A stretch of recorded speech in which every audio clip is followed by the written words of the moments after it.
Certains me diront pourquoi acheter une BM. Pour ce genre de moment, les amis.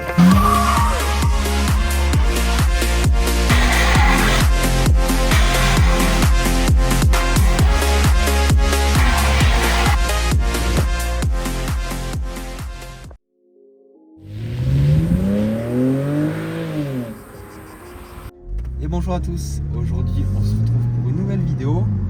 On va présenter le nouveau bébé.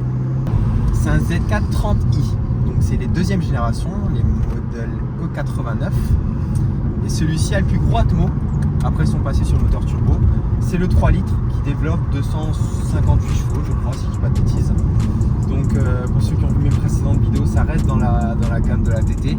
La TT qui est en 3 litres d'atmo, là on est sur un 3 litres d'atmo. Et j'ai voulu passer sur propulsion. J'adorais le look de la Z4, c'est une voiture qu'on croise vraiment pas beaucoup. Et donc je me suis tourné vers ça. Un peu plus tard dans la vidéo, on va vous montrer la configuration. Elle est juste magnifique. Et après, on ira faire un petit test routier pour voir comment ça marche.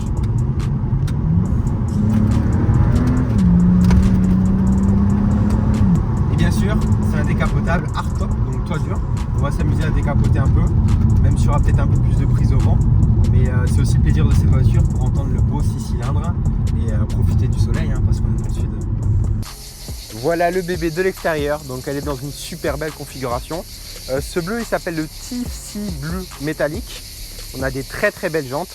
Je ne sais pas ce que c'est le modèle exact, si certains connaissent vraiment bien la gamme BEM, vous pourrez peut-être me le dire. On a un bel intérieur en cuir beige.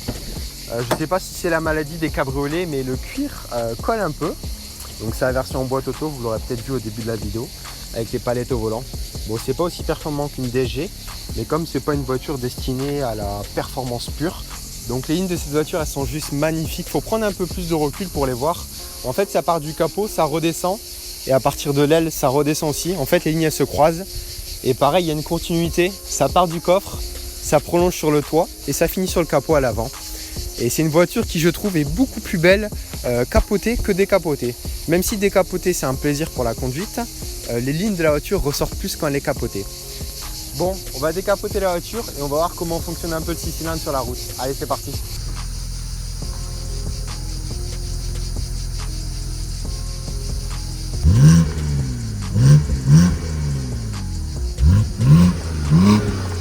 Bon, comme vous pouvez le voir, on a décapoté.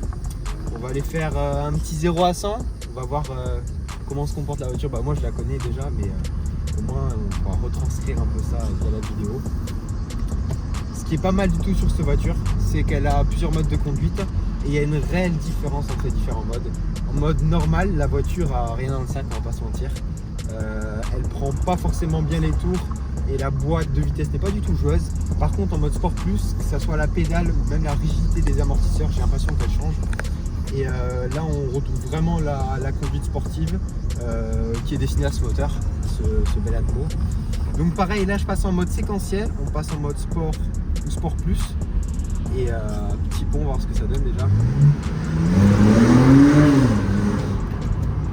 Donc d'origine, le son est un peu aseptisé, mais je pense qu'elle a un potentiel de fou avec une petite suppression d'intermédiaire ou une petite suppression de silencieux. Un petit 0 à 100.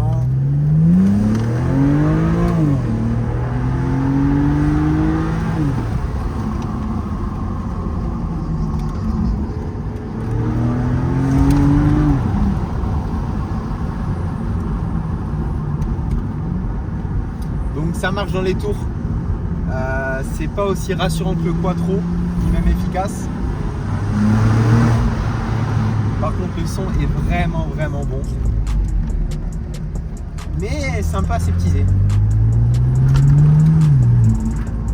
Donc, comme vous l'avez vu, palette au volant, c'est pas les mêmes que sur les modèles Audi. On peut descendre à droite et à gauche et monter à droite et à gauche. C'est un peu spécifique. Même par la suite, on a arrêté système, donc ça va peut-être pas plu à tout le monde. Mais bon, ça fait l'affaire. Hein. Et là, boîte séquentielle.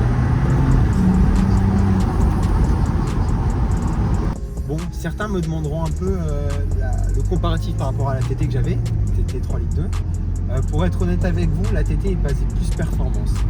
La Z4, c'est pour ça qu'on la voit pas forcément souvent sur circuit, ou même on la voit pas conduite par des jeunes, on va pas se mentir. et tout simplement parce qu'elle est destinée plus à cruiser. Et c'est pas ce qui me convient pour l'instant, donc c'est pour ça qu'elle va sûrement être à vendre d'ici peu de temps. Je repartirai peut-être sur une Audi ou avant d'avoir le budget sur une plus grosse BM. Et voilà, c'est un moteur qui encaisse bien l'éthanol.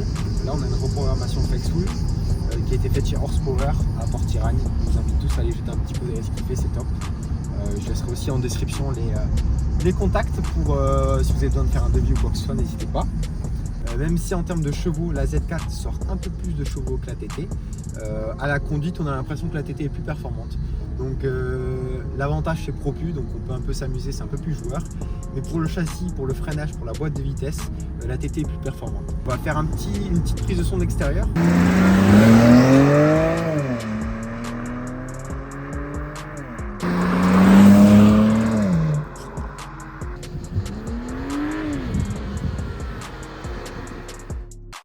Et voilà, la vidéo touche à sa fin. N'hésitez pas à me suivre sur mes différents réseaux sociaux. Je vais tout mettre en description.